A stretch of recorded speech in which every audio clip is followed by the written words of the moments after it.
Почитувани гледачи, почитувани пријатели, ако ви се допаѓа нашиот канал и нашиот подкаст, јас и мојот тим би ви биле благодарни ако не заследите и притиснете subscribe.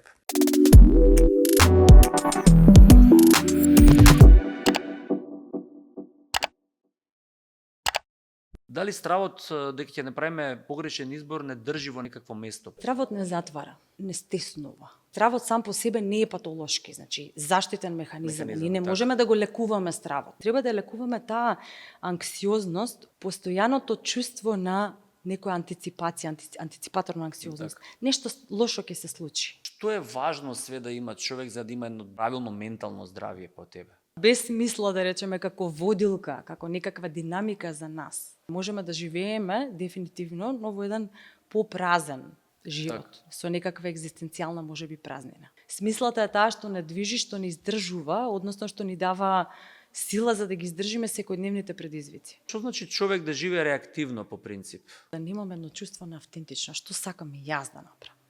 Таа автентичност за себе треба да ја добиам од себе од внатре, а не би ја добила ако не можам да се смирам, да се успокојам и да ги знам собствените вредности. Васка, ќе ти поставам едно конкретно прашање. Што ќе ми кажеш утре да го следам внатрешниот немир? Може би било добро посвесно секоја целина на денот да се живее. Од сабајле не го земете телефонот, што сака нека се случува. Пола сат не го пипам се. Појдете на работа без телефон, ја не го проверувам никој што сабајле телефонот. Нема потреба да се види сабајле кој ми пишал, што ми пишал. Камермани ги приметувам, ми се смеат, значи морам да обрнам внимание, али совет. Take it easy. Полесно да ги сваќам сите оние стресови што ги доживувам, особено кај помладите. Понекогаш нели шансите не ги гледаме, може би едно затварање на една врата, значи отварање на друга врата, најчесто и така е. Одредено страдање најчесто не ги расне нели психичките сили. Не е дадено само за да се мачиме, туку е дадено со тоа да научиме нешто, да ги реинтегрираме силите, да ги направиме на едно ново скалило да се качиме со своите капацитети.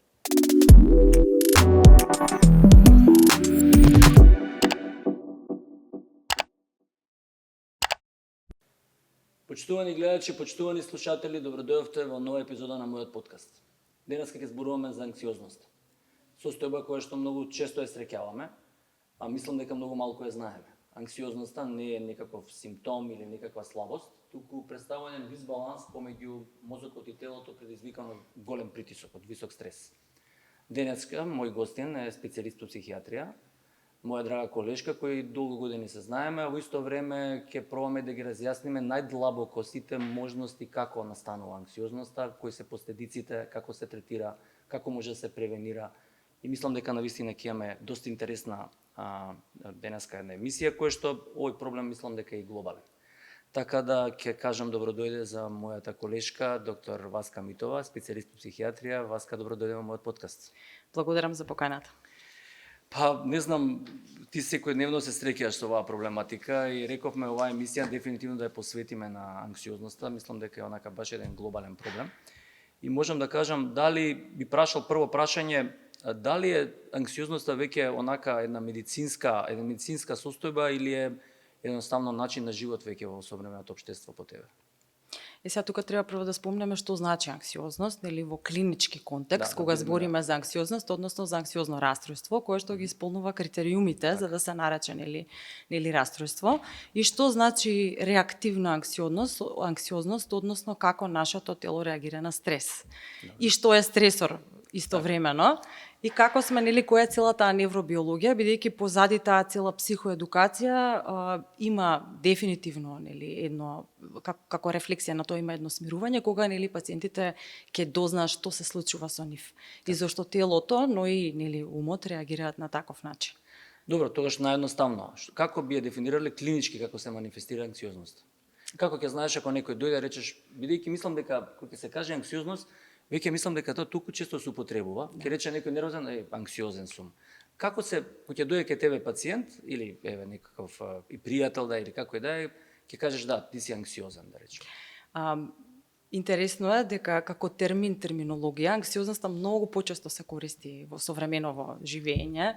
Јас разбрав нели што е анксиозност кога бев на студии, кога учев психијатрија, ние на друг начин го манифестиравме сето она што го видевме, нели стрес, начин на реакција на стрес, кој што има една телесна манифестација со едно будење на тој симпатичен нервен систем, со една нели кога ќе има одреден стрес, нели, односно сега прво ќе објаснам што значи правилна реакција на стрес, бидејќи мозокот како орган не е створен за да не направи среќни. Тука е створен за да не спаси од некаква опасност, да може да ја предвиди опасноста и да не заштити истовремено. Така да ние сме на некој начин створени да можеме заканите да ги гледаме, да ги предвидуваме и соодветно да реагираме кон тоа. Кога не би можеле, значи тоа е еволутивен механизам, бидејќи оној кој што не можел да предвиди, односно соодветно да изреагира на тигар пред пештера, ќе бил изеден. Но кога ќе се повлече тигарот од пештерата, нели би требало да се успокоиме. Значи тоа е начин како телото реагира на одредена стресна, на одреден стимулус, одредена заканувачка ситуација со една манифестација на изразена вегетативна симптоматологија, нели симпатичен нервен систем, срцебиење, забрзано дишење. Телото се спрема за една готовност на бори се или бегај, fight or flight системот, значи се покачуваат нивоата преку таа ХПА, ОСКА, се покачуваат нивоата нели на кортизолот во крв, кој што треба да не мобилизира, да створи енергија за да ние или се бориме или избегаме. И во одредени ситуации реакцијата е со фриз или замрзнување. Тоа е една нормална, пак ја кажам, еволутивна реакција на одредена стресна ситуација.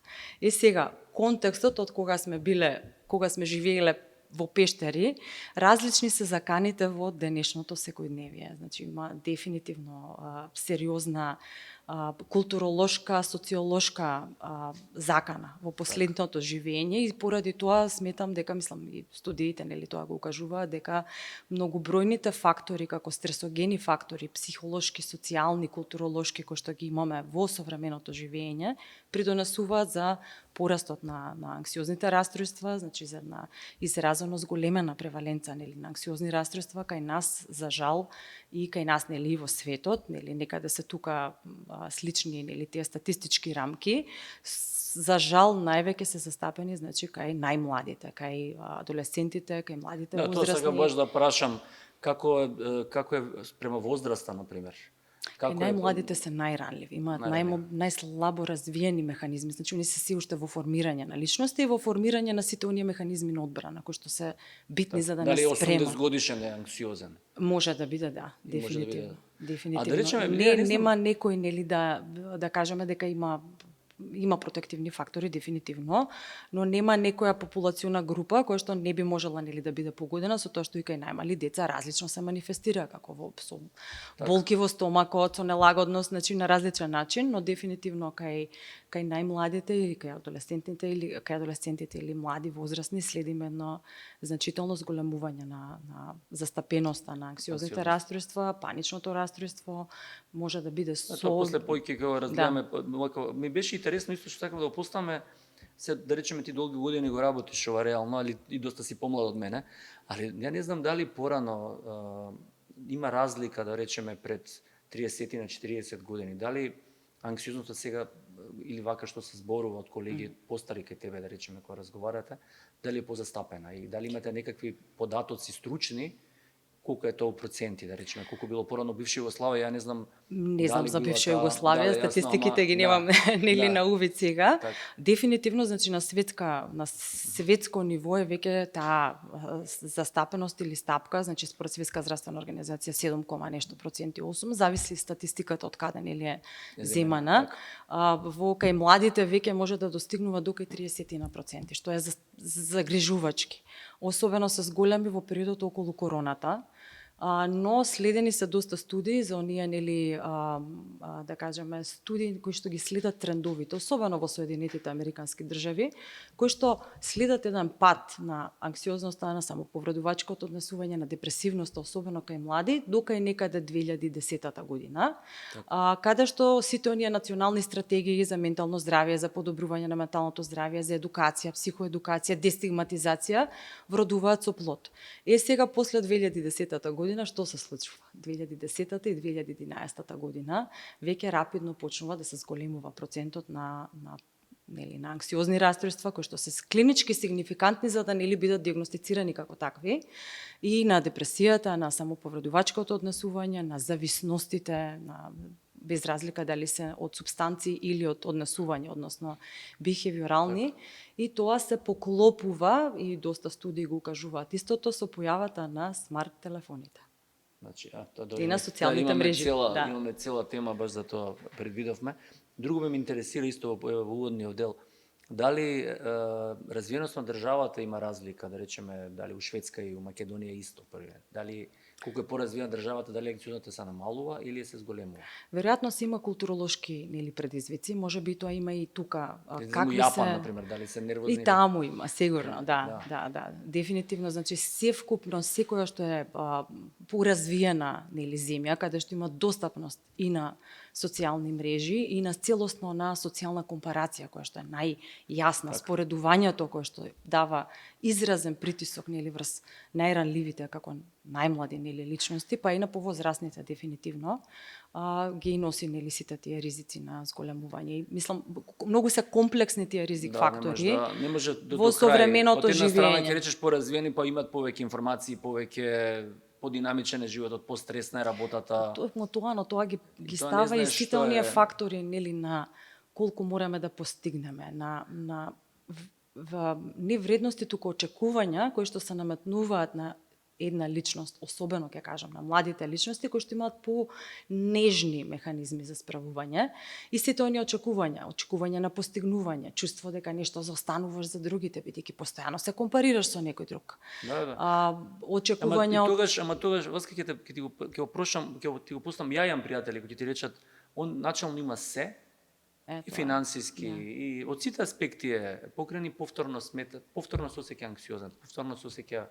Иако и тоа не ми било јасно, да речеме, дали имаш ти некакво објаснување тоа, зашто на прашањето имам се, а пак сум несреќен или пак сум анксиозен или како да го крстам. Повторно би го рекле, живееме во еден контекст на изобилие. Дефинитивно, како никогаш до сега живееме во изобилие, мислам, од нашето детство до сега во однос на изборот на можности кои што ги имаме, кои што колку и да се добри, од другата страна се дефинитивно секој утро се бориме што да се облече во избор на некои си 20 можности. Ние немавме едно или тоа едно или друго или третата блуза, зависи која се пере. И сега децата живеат во една, не само децата, туку генерално сите, бидејќи имаме повеќе за разлика од порано, и колку и да изгледа чудно, целото избор на можности носи шанса во смисла на до некаде имаме слободна волја да одбереме. Значи изборот не велам дека не е добар, туку добро што го имаме. Но од друга страна може да носи едно когнитивно преоптоварување. Односно, дали ако го одберам ова или ако го одберам ова, да не ќе сгрешам, па која можност ако го одберам ова, можеби другото ќе биде подобро за мене. Значи чувство на пропуштена можност, можеби несигурност јавува тоа когнитивно преоптоварување. Што да одбереме, за разлика од повеќе можности. Добро, тогаш доваѓаме до мислам, тоа што го зачна на почетокот, таа дигитална преоптеретеност што постои, да речеме, од наутро ти кој ќе се разбудиш, веќе добиваш милиони информации и не знам, ги добиваш како што прави мозокот по принцип ако ти и кој е лекот, дали треба да имаме некаков баланс, дека све ти почне од тебе од утрото кога ќе се разбудиш, од еднашка фаќаш телефон, пушташ телевизија, зимаш лаптоп, да речеме со кафе, од еднашка тебе ти доаѓаат милиарди информации од секаде, секаков тип. И баш тоа ме интересира, што прави мозокот тој момент, дали треба да се стади? Се стимулира. И тоа правиме хиперстимулација, бидејќи допред оваа дигитална ера, да речеме, сме немале никогаш толку многу информации во еден ден. порано за цела година можеби би ги собрале тие информации, кога довеземе немало, кога сега го имаме, да, едно утро ќе отвориме од секаде и нели Така. ќе се бомбардираме со секакви информации и најчесто со негативни информации. Бидејќи негативните вести се тие што се шират побрзо, Да, тоа имаат е- поголем глас, поголемо ехо, поголем одек и има дефинитивно влијание врз нашето, пак ја кажам, когнитивно преоптоварување и стимулацијата уште од рано са бајле. Ако го земеме телефонот, тука имаме избор. Така, дали мозокот е спремен да прими толку информации? Мозокот не е замислен, он е створен, он се адаптира. Он многу добро се адаптира. Значи, адаптабилноста како човечки битија ни е навистина фантастична. Но пак ја кажам, целата таа хиперстимулација го уморува. Практично е активиран, а има потреба да биде во една рамна, спокојна, смирена бейзлайн, како да кажеме, значителен период од денот, каде што се реструктурира. Ние не сме створени за да бидеме постојано под стрес. А со вакви психолошки, социолошки, економски, финансиски, споредбени и различни други закани, сме постојано бомбардирани и сме во една микро, да речеме, стимулација, но микростресори кои што секојдневно ги доживуваме како некаков напад. Ние можеби не сме свесни за сето тоа, но дефинитивно негативни коментари, споредби, закани, сајбербулинг, нели, Да. коментари, Така. било како, еве, како ќе излезе, дали ќе се допаднеме, дали Да, ќе излезе јасно, се тоа ти е добро, некој нема да се допаднеме, па каков бил коментарот, па тоа ако нели не ни се не погодува. Ако те погодува, веќе имаш проблем. Тоа се постава прашањето дали еве телефоните или тој дигитален свет представува некаква порта за настанување на немир кај човекот.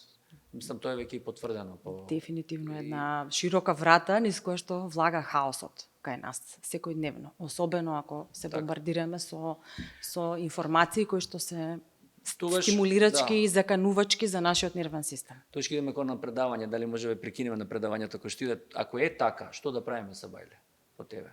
Што би препорачала ти? Препорачуваат невронаучниците. Да, невронаучниците препорачуваат од сабајле да имаме побавно утро, а сега кој може да си го дозволи нели тоа, во смисла на да станеме и да не барем првите 30 минути да не пипнеме телефон во рака или некаква друга дигитална стимулација. Да може да се остави да се доразбуди, да се дочисти, нели. Спиењето има дефинитивно една централна улога во севкупното здравје, и психичко и физичко. Нема првите препораки за се, нели се за регулација на се нели добар сон. Добриот сон може да биде испрекинат и тоа е една од главните причини за кои што следиме една несоница или недоволно спиење.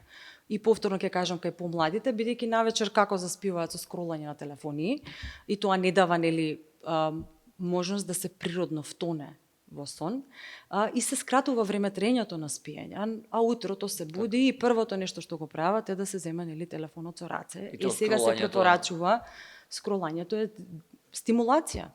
Постојана стимулација и постојано барање на нешто. Ние со тоа скролање се трудиме нешто друго да не дознам, бидејќи створени сме да не интересираат нешта еволутивно. Зошто? Затоа што ако видиме некоја информација за нас значајна, ќе води кон наше преживување. Так. Ако разбереме дали некое племе или диво доаѓа да не нападне нашето племе, значи ако имаме информација, би можеле да се спремиме подобро или нели да се спремиме за борба, бегство и така натака. Тоа се поставува на прашањето, ајде, да пример, ја имам години веќе каде што ќе ми го кажеш, тоа ќе речем утре ќе правам 30 минути. Што правиме со младиве? Како ти на младиве ќе кажеш ти на 15 годишно, 16 годишно, 17, 18, не знам, ние кои се најгодините каде што све се сведува на тие телефони. Јас сум родител, имам едно веќе влегува во тинеџерски години баткото голем кој што го гледаме дека нели постојано и не само моето дете, мислам нели ги следам децава, постојано со едната рака, нели телефонот во едната рака. Како го регулираш тоа? Правила дома, поставување на некакви граници, на некакви правила. Верувате, секој ден се бориме со тоа. Мислам, не е лесно, не е едноставно и затоа зборам дека денешното родителство е многу тешко, со многу предизвици. Бидејќи тоа се постојана, мислам, не борба со договор, со разговор, со убедување, разубедување. Дали твоите деца смеат телефон да фатат са бајле? Они го фаќаат, но секој ден пробуваат. Тоа се толку се упорни во обидите се упорни, но правилата се нели се бајле ќе станеш, остави го телефонот, некој смути се бајле пие, ти спи го смутито, тргни на кај школа. Значи, во школа ги оставаат телефоните. Тоа е главното да се проба да се проба бар колку толку да може да се трнат тие телефони. И тоа зависи и од возраста, зависи. Значи да се доведат нели до некакви правила, домашни правила на домот, на семејството, но зависи пак ќе кажам и од возраста, зашто сега лесно е нели некој што гледа ќе каже да видиш на 17 годишен дали можеш да му го земеш телефонот. Има многу голема разлика нели на мали деца и на подоцна децата кои што треба сепак да има договор, да има разговор, да има некакви ограничувања. Бидејќи кога ќе прашате некој, пак ја кажам спортот, секоја емисија го спомнам, дефинитивно, значи спортот е активности, за тоа се препорачуваат, дефинитивно спортот е протективен фактор на многу нешта, генерално и на зависности, на користење на супстанции, на све, така да спортот е... Дали сметаш дека тишината станува луксус веќе? По тебе што мислиш? Сметам. Дефинитивно. Јас се борам за тоа, мене ми треба. Да речеме, време да се успокоиме, да се регулираме, ни треба време да го тој нервен систем кој што има алармен, да речеме, систем.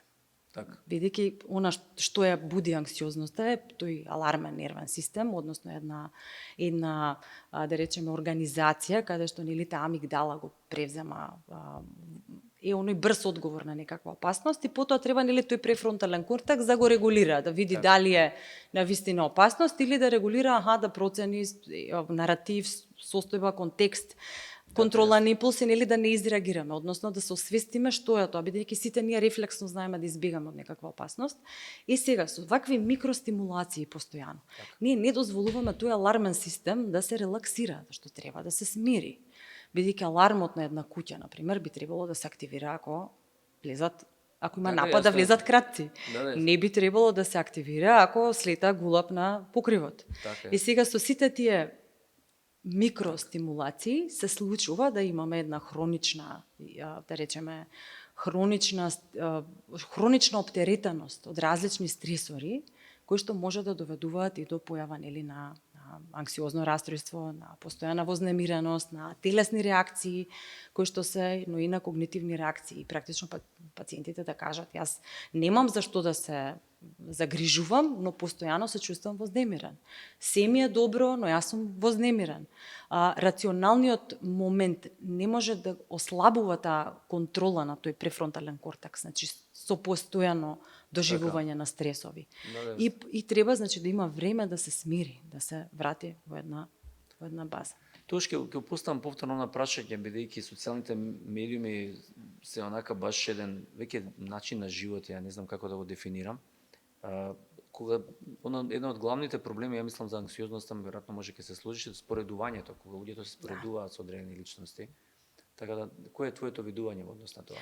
Оние не се споредуваат со комплетен живот на одредена личност. Значи се споредуваат со идеализираната форма и со она што е најидеално во најубавите моменти, бидејќи никогаш не сме ставиле слика на, не знам, јас Facebook користам повеќе кога сме расположени, уморни. Да, не ставаш слики на Ставаме кога сме дотерани, нели кога прославуваме нешто, кога се шитаме на некои убави места и така натака, екзотични, покрај некој нели зависи нели кој како го користи.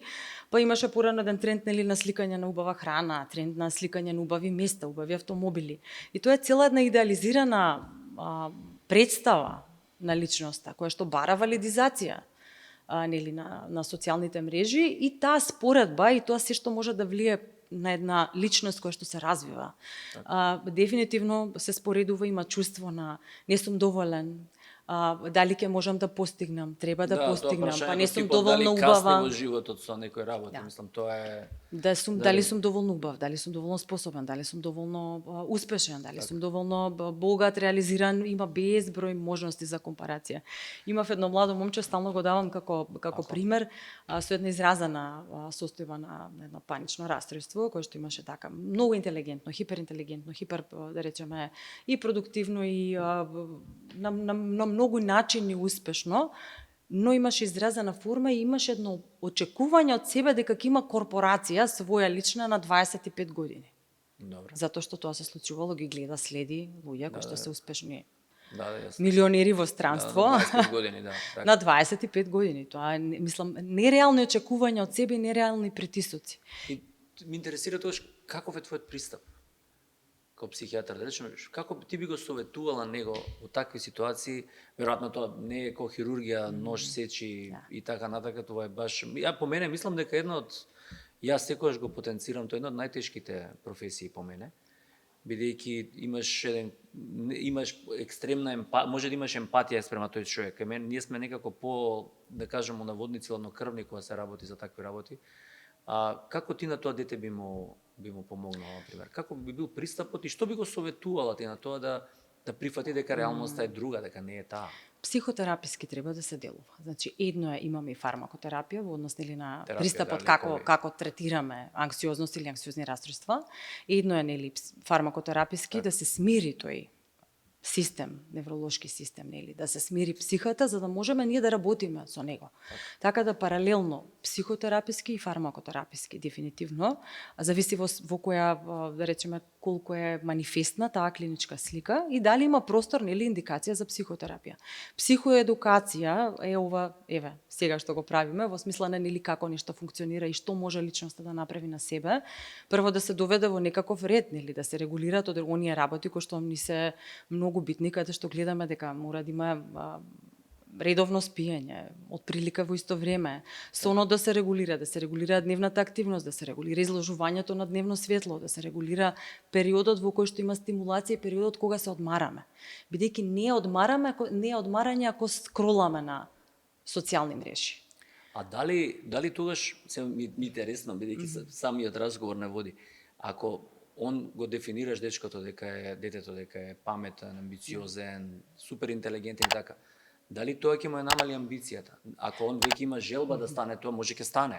И ти ако Дај Боже, дефинитивно да. Значи тоа не тука значи ми да е- немаме цели. Јас сум таа која што сакам стално да давам. Ти ако го смириш, јасно- може да изгуби он. Не.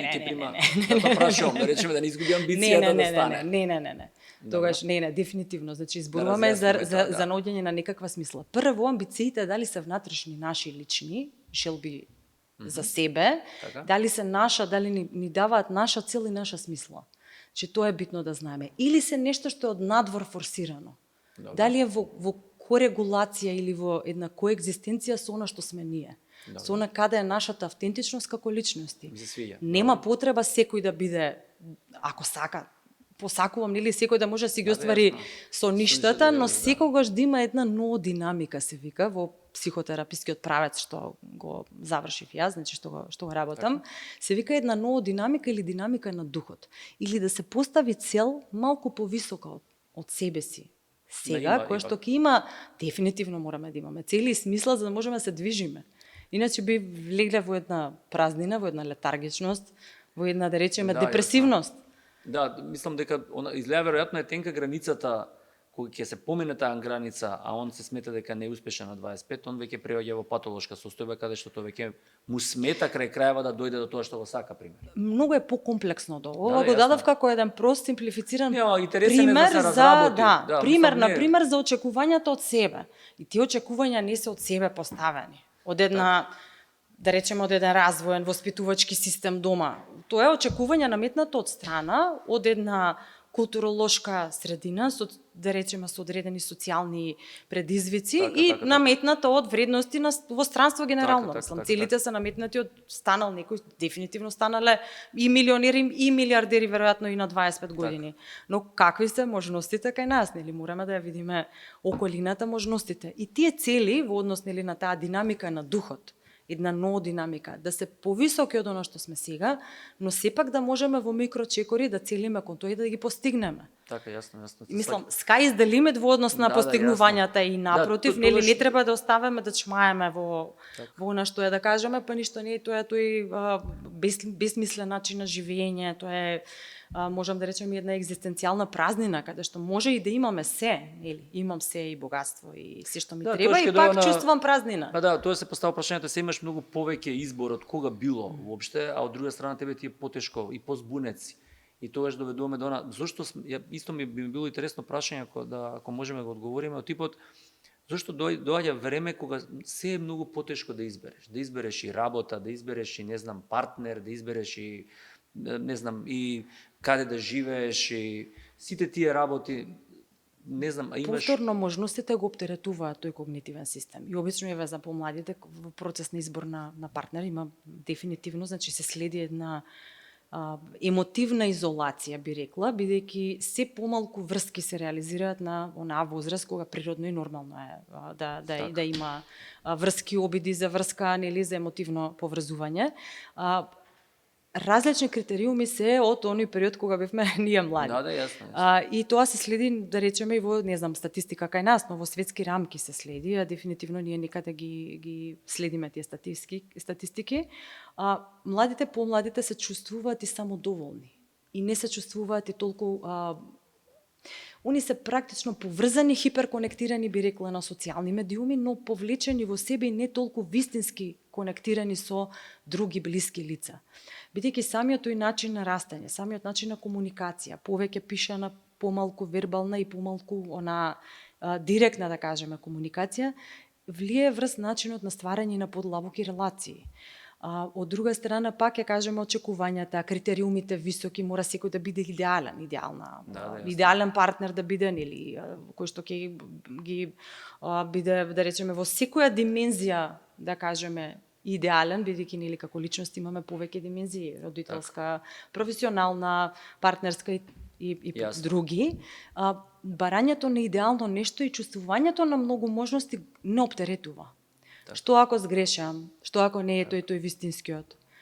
А како е тогаш разликата помеѓу во полот, меѓу мачките и девојчињата, да речеме во однос на тие, не го спомнавме тоа, сакав кажам, во однос на анксиозноста. Дали сметаш дека мачките се поанксиозни или не може да ги... Ако збориме за младите, има можеби различна манифестација има, во смисла на кај помлади мажи може да се манифестира и со некакво, мажите се малце по импулсивни, малку поагресивни, кај девојчињата се следи почесто, според статистики, само повредувачко однесување, кое што е значително покачено. Мислам, многу често, особено во последните години, особено после пандемијата на корона. Значи, само повредувачко однесување, кое што не е суицидално по природа. Не дека и машките не се само повредуваат, они на друг начин се повредуваат себе си. Повеќе влегуваат, повеќе можеби во зависничко однесување, користат многу почесто супстанци, но и оние бихевиорални зависности, односно зависности на однесување, како што се, па не знам, и на видеоигри, на социјални медиуми, на... Так, јасно ми е, мислам, убаво го објасни тоа. Баш ме интересира дали стравот дека ќе направиме погрешен избор не држи во некакво место по тебе, дали мислиш? Може да држи. Значи, ние не би требало да целиме кон нешто идеално, што е најдобро за мене, за секогаш. Туку, актуелно во оваа состојба сега, според моите вредности сега, кој избор е најдобар? Така. Значи, во моменталната состојба. Бидејќи ние не можеме, животот е непредвидлив. Да, факт е дека и возраста само по себе, едно е на 20, едно е на 30, едно на 40, едно на 50. И тоа се различни типови, сите имаат различен... На 20 невробиолошки не сме доволно созрјани, мислам, да речеме, нели, матурацијата завршува некаде до кај 25-та, па сега по нови студии до кај 32-та година, да кажам, на севкупно, нели, созревање на невролошкиот систем, но има значајна разлика. Како тогаш, наједноставно прашање, како тогаш да научиме и да избираме према вредности, а не спрема стравот? Дали мислиш дека може некаков базичен одговор да се дава или повторно е комплексно? Стравот не затвара. Стравот не стеснува. Не влегува во некоја комфорт зона. Стравот, пак ќе кажам, значи стравот сам по себе не е патолошки, значи заштитен механизам. Ние не можеме да го лекуваме стравот. Не треба да го лекуваме. Бидејќи дете кое што не се плаши, не може да внимава каде оди, или викаме не се плаши, нема страв, не пазете го да нас се утапа.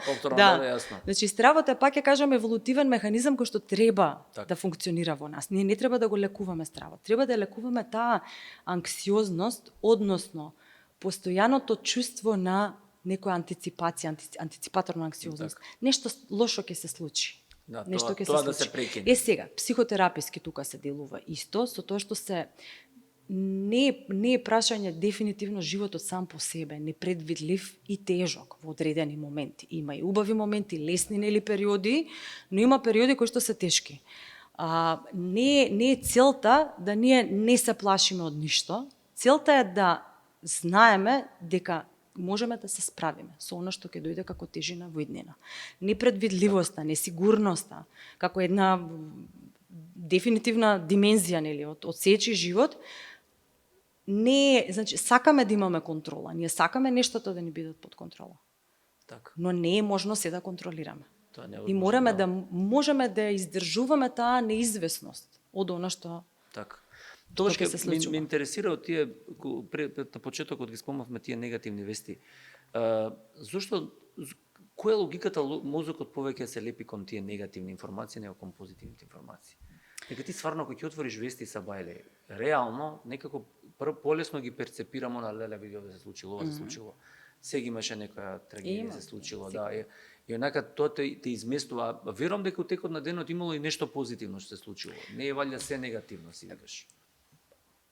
Мозокот е така реагира и со тоа дефинитивно му помагаат и алгоритмите на социјалните мрежи, оние алгоритми што ги имаме, дигитални што се вртат. Зашто? Затоа што ние повеќе се задржуваме, алгоритмите не учат. А ние повеќе се задржуваме кон тие негативни вести. Имаме една склоност кон тие вести, односно кои што придонесуваат, кои што предизвикуваат некаква емотивна реакција кај нас. Може да е и восхит, ама многу поретко. Почесто е нели страв, предвидување на опасност. Така. Пак ќе кажам, главната функција на мозокот и на тој систем е да може да предвиди опасност за да можеме да се заштитиме. Така. И сето тоа се злоупотребува со тие алгоритми кои што пласираат потоа, нели како ќе ве научи алгоритмот, такви вести од прилика ќе излегуваат. Да. Тоа праќа таму каде што сме задржиле внимание, после нели ни праќа нели такви информации. Така да и тоа е една манипулација од страна на креаторите на дигиталните содржини, на социјалните мрежи, затоа што дефинитивно се нели креирани за да може да манипулираат со тоа наше внимание. Целта е да задржат внимание. Добро, сите ја читаме таа вест за бајле, која е некаква негативна вест и лоша вест и така натака. Дали сметаш дека долготрајното примање само негативни вести кај некои луѓе може да доведе помине границата и навистина завршат со терапија, да речеме, или со сите можди? Не би рекла дека само негативните вести се нели извор, иако кај одредени личности кои што се пофрагилни, да речеме, во однос на психичките сили, ако се постојано изложени негативни вести, може да има влијание. Не би можеле да кажеме дека е еден фактор дека е причината, толку повеќе фактори се мултифакторијално е тоа. И многу често нели начинот на кој што се регулираме сами себе, што правиме за своето ментално здравје, па и за телесното и за физичко и за психичко здравје. Изложеноста постојана има според научни студии или постојаната изложеност на социјални медиуми дефинитивно придонесува како ризик фактор нели за развој на депресија и на анксиозност. Мене интересната работа е што кога го збориме ова, мислам, однос на социјални медиуми, така ние не можеме да ги исклучиме социјалните медиуми. Значи тоа веќе не постои. Како тоа ќе, мислам, па можеби не би требало скроз. Ја мислам дека они секој година имаат апгрейд они не се спуштаат, се попаметни се, се 3 чекора пред вакво. Ти таман мислиш дека ова си го постигнал, они вадат нешто ново кое што дополнително те носи уште повеќе да станеш зависен од нив, уште повеќе да гледаш. Мислам дека има начин да се ограничи, мислам дефинитивно или препораките се да се ограничи употребата. Не велам сега да се вратиме ние назад, не знам 50 години назад и да живееме како во стара Југославија, да спомнавте. Таман вештачка интелигенција, мислам сега стана последниве години, мислам толку рапидно се развива. Рапидно се развива и ни го подобрува функционирањето веројатно, затоа што еве медицината така се развива рапидно. Јас не велам дека мораме да најдеме некоја средина во однос на користењето и употребата. Не мислам дека треба скроз да се исклучи. Тоа не е можно веќе, бидејќи нема да бидеме во чекор со времето. Не би. А тебе те плаши ли вештачката интелигенција? Односно социјални, бидејќи имаше нели случај во Америка кој им кажа како значи има не еден, има повеќе ситуации, повеќе веќе тужби се нели на зависи како се користи, како се употреба. Значи има дефинитивно тужби на овие што се AI, нели виртуелни вештачка интелигенција и се значи како има разлика во однос на како ја употребуваме. за разлика од порано, или за разлика од социјалните мрежи, Facebook, Instagram и не знам некои други, каде што полето на внимание она со кое што ние ги плаќаме тие мрежи. Имаме конкретно, значи, еднонасочно внимание. Веќе со употребата на ChatGPT и сите, нели, кај што можеме алатки, нели, за вештачка интелигенција, кај што можеме да дискутираме со нив, веќе е и проблемот на поврзување или атачмент. Сега, зависи како се користи. Кај млади луѓе кои што се изолирани, кои што се чувствуваат осамени, кои што се фрагилни, кои што се можеби со некаква анксиозност, депресивност и така натака, се гледа, значи се гледа дека употребата е и во правец или на некакво поврзување, дури емотивно поврзување. Мислам, има секакви ситуации во странство, дури до бракови, под наводници ќе кажам, негде таму во Јапонија или во Кина, не знам каде, што сметам дека е една екстремна, нели, употреба, да речеме, на тоа. И има, за жал, случаеви на некој начин поттикнато суицидално однесување кај млади, поттикнато од вештачка интелигенција. И тука пак е проблемот кога се анализирани сите тие, да речеме, контакти, односно целата таа комуникација, се гледа дека личноста е премногу поврзана. Има и ChatGPT психоза или AI психоза, во смисла зашто валидизира. Главното нешто кое што го прави, нели, тој бот ли, како, не знам како се вика, или вештачката интелигенција, и да те потврди, да те валидизира, да ти го потврди она што ти го мислиш да го правиш, нели, може да те коригира, ама зависи како ќе биде истренирано. И во неколку случаи има и воведување во една дефинитивна психотична декомпензација, валидизирајќи ги сите тие параноидни елементи. Дали ова е вака, ужал ми е што е така, ама е вака, така и така. Да, тоа ќе го поставам на прашање, бидејќи ти кој си и без тоа си анксиозен и така натака, и се стремиш и можеш да се осеќаш празно, да се осеќаш неисполнето, и плюс да имаш ти некако виртуален пријател кој што разговараш со него, мислам дека веројатноста да бидеш поанксиозен и уште подлабоко, ти веројатно подлабоко ќе навлезеш кога треба да го испитуваш тоа, кога ќе доеш да видиш како ќе го вратиш ти назад од тој виртуален пријател и сите тие работи. Почесто А младите, он е веќе затворен во ќоше и статистички најчесто младите ја користат овие вештачка интелигенција за совети околу менталното здравје. Да, затоа што не се достапни многу, да речеме, терапевти, се скапи психијатри, особено на запад. Многу, да речеме, тоа кошта секако чини едукација и самите третмани, и многу често младите ги користат, според она што го читам, ги користат за на некаков начин да си само помогнат. Не велам дека нема убави алатки, дефинитивно може да даде советни, корисни советки и алатки, да речеме, начин на дишење, начин на релаксација, ова направи, она направи, легни си порано. Стани си порано и така натака. Така да не е дека вештачкава интелигенција нели не знае каде е, но има ситуации каде што не би требало да се кога ќе има длабоко душевно страдање, не би требало да биде тоа начин на лекување или на самолекување. Екзистенцијалниот проблем, да речеме, финансите и тоа, дали може да доведе до силна форма на дефинитивно. Затоа што живееме во материјален свет. Тоа веројатно не е веќе ке младите, претпоставуваме малку ке постарите или па и ке помлади, ке постари, тоа прави економската несигурност, чувството нели на недоволност, желбата за повеќе, објективните причини, да речеме, на нели кога кажат не можам да поврзам крај со крај, дефинитивно прават. И ние не можеме да збориме за душевен спокој ако некој не заработува доволно за да нели има дома деца, мислам, тоа е дефинитивно извор на голем. Како помогнеш кога проблемот негов базата не му е решена? Он ќе дојде со својен проблем и со осеќа несигурен све, ама он финансите пак на први ги нема, значи пак има проблемите дома му стојат. Тоа е тешко, значи ние сме една социјална држава, социјална средина, но дефинитивно е современиот начин на живење, има големи предизвици. Ние можеме да дадеме совет, ама тој совет колку ќе реши, токму така нема да донесе. Ако не го решиш значи, ние можеме да дадеме совет, можеме да дадеме начин, некогаш можеби некој ако разговараме, ако имаме повеќе време за разговор, можеби некаде постои некаква можност што актуелно не ја гледа пациентот. А ти да му отвориш. Па на некој начин да му дали кажеш, ова тој сте правец. пробале, ова сте некогаш, да не согледува некоја димензија на можност. Зашто прашање е ставот, ние можеме нели да го гледаме од една страна или од друга страна, но кога збориме за екзистенцијални проблеми, кога збориме за соматски, односно за болести, кога збориме, дефинитивно има нели реални стресогени фактори кои што влијаат и врз појава на анксиозност, која што е реактивна на одреден стресор, кога има да речеме и тешки диагнози, и тешки случувања, фамилиарни трагедии, значи кои што се со едно длабоко страдање, мислам, ние и тука имаме, не сме средина која што е поштедена од трагедии, туку напротив имаме едни големи колективни травматизации со кои што се бориме.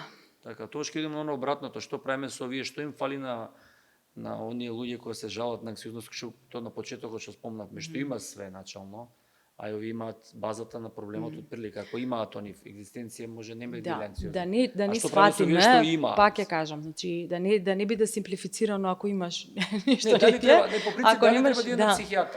Дефинитивно. Зошто? Затоа што има нешто што тој алармен систем се буди.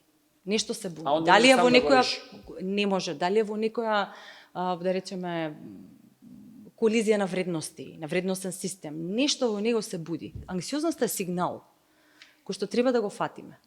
И со тој сигнал да работиме. Што прави тука? Што е тригерот на таа анксиозност? Кој внатрешен конфликт, некогаш и многу по-рано, нели? Психотераписки дефинитивно. Не, мислам секакви ситуации на Дека јас да речеме, кога ќе видам, ќе речам, викам што се жали, мислам све си има во животот. Затоа ова е јасно, ама ние така ги стигматизираме. Значи проблем појавите на нели нашите расстройства на психичкото здравје, депресија, анксиозност, значи така стигматизира нели населението стигматизира. Се имаш и па не ти е доволно. Така. Шо ти е сега, имаш све, нели не ти е ништо. Така. Зошто си депресивен? Без разлика дали анксиозност и депресија, кои што најчесто нели и се коморбидитети во отприлика 70%. Знаат да се појават заедно, да има некоја субдепресивност или некоја депресивност или значи изразена анксиозност, така да најчесто се коморбидитети. Тоа што значи човек да живее реактивно по принцип, кој ќе се каже? Просто нека наједноставно објаснето како би изгледало тоа. Реактивно за мене би значило да немам едно чувство на автентичност, што сакам и јас да направам. Така. Ама јас таа автентичност за себе треба да ја добијам од себе од внатре, а не би ја добила ако не можам да се смирам, да се успокојам и да ги знам собствените вредности. Така. Затоа што не се што е наметнато од страна треба да биде и моја вредност или моја смисла, моја цел. Реактивно значи се она што го повеќе живееме така во современо живење. Се она што треба да го направам, но ми е дадено од страна. Дефинитивно нели имаме слободна волја, но имаме цела една одговорност на се што мораме да исполниме. Така. Мислам пак овде ќе дојме до она што ми е што е важно све да има човек за да има едно добро здраво, правилно ментално здравје по тебе? Кои се основните вака постулати што би ги дала како совет? Како да сочувам јас ментално здравје? Ако може едноставно да се каже, не знам, се пробај. Многу е комплексно. И едноставно и е многу комплексно. Да, знам, значи без смисла да речеме како водилка, како некаква динамика за нас. Так. Не мислам дека можеме да живееме. Можеме да живееме дефинитивно, но во еден попразен живот, со некаква екзистенцијална можеби празнина. Смислата е таа што не движи, што не издржува, односно што ни дава сила за да ги издржиме секојдневните предизвици. Има препораки кои што се научно основани како би можеле да си помогнеме за да имаме подобро ментално здравје и физичко и ментално здравје. Едно од тие е социјалната комуникација, која што е број 1. Дефинитивно. Број 1 според сите нели студии кои што се правени и за долговечност. Значи она што ги одликува нели овие зониве на сините зони на centenarians или 100 годишњаци, како би ги кажале, е тоа дека имаат една интегрирана социјална комуникација, си помагаат, начинот на кој што живеат. Бидејќи ние сме биопсихосоцијални битја и како социјални битја имаме потреба од регулација или од корегулација едни со други. Да си споделиме, да си кажеме, да ни улесни. И радоста да ја споделиме, но дефинитивно и тагата да ја споделиме, за да ни улесни. Има препораки, например, во однос на ова современо живење, да го регулираме. Јас не велам скроз да се исклучиме од социјални медиуми. Или од, вести. Треба да сме информирани. Не можеме да не сме информирани, мораме да сме up to date, зависи, според она што го работиме. Но на некој начин тие алгоритми да ги истренираме за она што за нас е битно. Например, јас следам многу психологија, многу психијатрија, многу протоколи, има прекрасни страни на Facebook кои што се стручни, кои што ги следам и кои што ми даваат еден увид, да кажем, во она што актуелно се збори во мојата професија. Така. Музика одредена која што би можела да ни направи да се чувствуваме подобро. Стендап комедија, некој што ги гледаме, кој што ќе ме насмеат, со кратки видеа кои што стварно може да ме насмеат, така да можеме да ги истренираме тие алгоритми, но и тогаш да не претераме, пак да биде ограничена употребата, не веднаш при станување да земеме телефон, туку да има време кога и тоа време да биде ограничено, да си дадеме свесно ограничување, да не биде ќе земам сега ќе скролам до никаде. Бидејќи скролањето и сите социјални медиуми носат една кратка содржина, која што е многу стимулативна, но е многу кратка. Да, 30 секунди, 40 секунди, тоа толку гледа. Може би дури и помалку. Сите оние што се шортс, не знам, рилс шорт, дури во помалку од 10 секунди. И нема наратив, нема контекст, нема. Нема вредност. Например, ние сме растени со телевизија нормално, со филмови и се. Но кога гледаме филмови, имаме, например, саат и пол или 1 час, или серија некоја 30 минути. Но имаме време да влеземе во некаква улога, да го видиме контекстот, да ги сватиме личностите, да видиме во каков контекст живеат, кој е наративот, која е приказната. Да научиме нешто од таа приказна. Има некаква смисла, има цел контекст, цела приказна има. Не може да има приказна со 3 секунди. Да, се сеќавам на телевизија Survival сме чекале да се појават животните, тоа беше како онака се чекаше буквално да се појави, да гледаме, сега се е тоа толку достапно, отвараш, гледаш, правиш, кликаш. Целата таа брзина прави никаква едукативна вредност не прави за младите, највеќе за младите. И сега ако еден TikTok во Кина, кој што е кинеска платформа, во Кина е регулиран. Само какви содржини регулиран и трениран, за младите, какви содржини смеат да излегуваат. И сега они можат да следат некои астронаути, научници, биолози, медицинари, доктори, нешто што ќе има позитивни вредности што ќе даде, што ќе ги инспирира кон позитивни цели, да биде инспиративно. Мене ме чуди начинот на што станува вирално. Што е поголема глупост, тоа станува повирално. Тоа сакам да го кажам. Значи, мора да се регулира и тоа е нешто што се регулира во странство. И па еве сега има, например, во одредени земји има дефинитивно силни регулацијата мора да биде одозгора. Значи не можеме сами да се бориме. Јас индивидуално како родител ништо нема да направам ако на моето дете ограничам. Нема ништо да се смени, значи тоа мора да биде, тоа е толку големо што мора да биде регулирано од одредени државата на некој начин. Институции, од горе надоле да кажеме. Како што е например во Австралија, како што е во Данска или Холандија или веќе земји почнуваат силно да се бунат и да не дозволуваат социјални мрежи на лица под 16 години. И нема тука сакам неќам па дозвола на родител, па го надгледуваш профилот, па пиши таму, имаш 12, пиши таму 18, како многумина што ги знам, значи пиши го детето, стави 23 и ќе можеш све да имаш на достапност.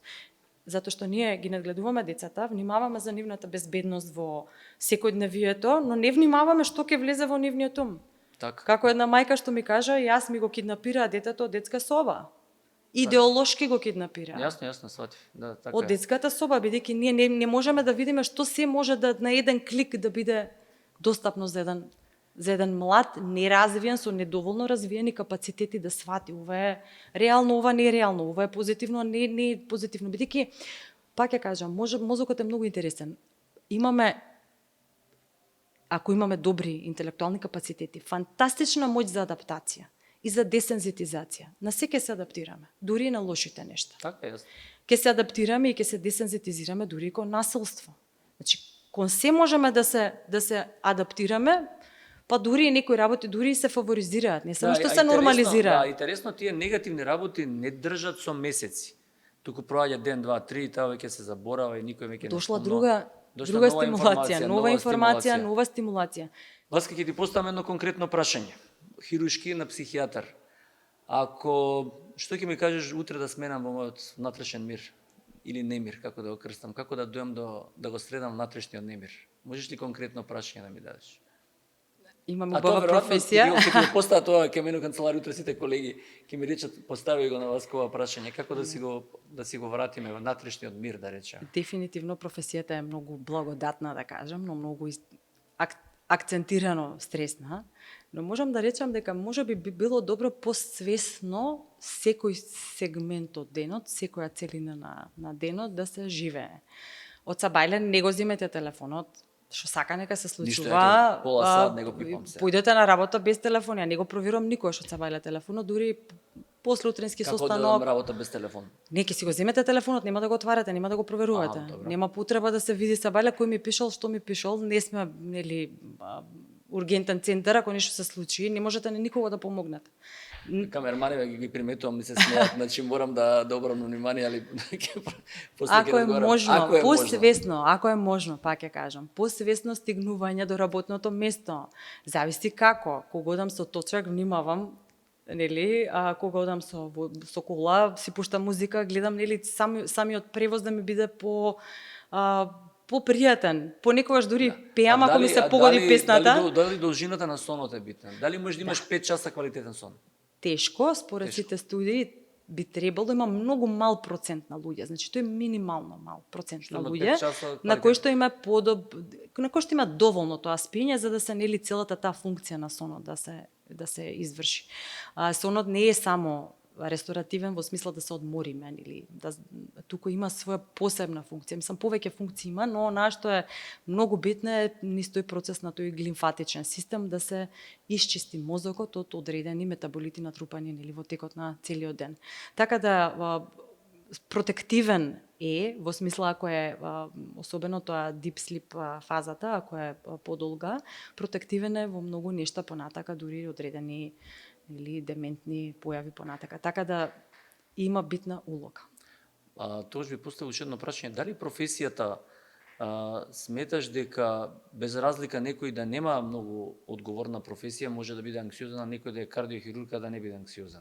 Да, нема разлика. Како го Начинот како сме ние, значи ние анксиозноста толку едноставна да кажем. Има многу комплексни фактори. Ние како личности сме сите многу комплексни, имаме свое сопствено внатрешно доживување. Так. Без разлика во која професија сме, без разлика какви ни се околностите има дефинитивно ризик фактори, ве спомнавме економска несигурност, соматско здравје ако е нарушено и така натака, ако имаме некоја трагедија во што се случила, но може некогаш да биде се идеално од надвор гледано, но да внатрешното доживување да биде со вознемирување. Не зависи од она што го имаме и затоа треба да еве една порака нели за целата таа дестигматизација што треба да апелираме кон тоа дека треба нели да имаме поддршка, помош, да се побара помош, дека не е срамно да се појде на психијатар или на психотерапевт или кај психолог, затоа што може да се Иако јас мислам се сменија времињава, мислам сега дефинитивно порано беше, мислам да се иде на психијатар беше навистина проблем. Сега мислам дека е баш онака барана професија. Мислам. Тоа е еден позитивна рефлексија од целата онаа употреба. Не, се касниме малку секој што светот, мислам нема човек што не иде и онака си кажува, идам на психијатар, таму и таму. Тоа значи од друга страна дека работи на себе, во позитивен контекст е сватано. На запад збора. Така, значи одам на психијатар или на терапевт, значи работам на себе. И имаме потреба сите. Така. Да работиме на себе или на различни што ни се случува внатрешното доживување, да раснеме како личности. Васка, последно прашање што секогаш го поставувам, совет. Крајен совет што би дала, еве, прво да речеме на младите прво. Како совет, ако некој го слуша и ја гледа емисијава, што би препорачала? Еднаш, ако би ме прашале мене, што би си кажала на себе кога јас бев млада, Добра. Јас секога велам take it easy. Okay. Значи малку полесно да ги сваќам сите оние стресови што ги доживувам, особено кај помладите, бидејќи не беше лесно студирањето, долги години стрес, мислам, специализации, се, не би се враќала назад, нели, кога ќе кажа би се враќала, не би се враќала. Многу тешко, побава ми е сега. И не е лесно, но битно е малце да се абстрахираме од себе, да се одвоиме од она во кое што сме фокусирани и да ја видиме големината на нештата. Кога сме многу внатре, како велиме, од дрвото нема шумата, да ја видиш, треба малце се одвоиме од она што не оптеретува и да сватиме колку е значајно или колку е битно, например, за од сега, за 5 години, за 10 години. Ако за 10 години од сега не би било битно, веројатно не треба ни сега да сме под голем стрес. Например, стрес за испити, за дипломирање, се збориме за кај помладите, има различни предизвици. За работа, за во различна, да. Па понекогаш нели шансите не ги гледаме, може би едно затварање на една врата, значи отварање на друга врата, најчесто и така е. Одредено страдање најчесто не реформира во посилно поизградена нели личност, не расне, не ги расне нели психичките сили, бидејќи страдањето има своја улога. Не е дадено само за да се мачиме туку, е дадено со тоа да научиме нешто, да ги реинтегрираме силите, да ги направиме на едно ново скалило да се качиме. Со своите капацитети. Васка, фала ти многу, ја стварно ми летна време онака баш еден убав муабет си направивме, ја сигурно ќе биде гледана епизода, бидејќи мислам дека многу убав разговор имавме. Ти благодарам што беше гостин на мојот подкаст. Благодарам за поканата. Почитувани гледачи, почитувани слушатели, се гледаме наредната недела со нов гост.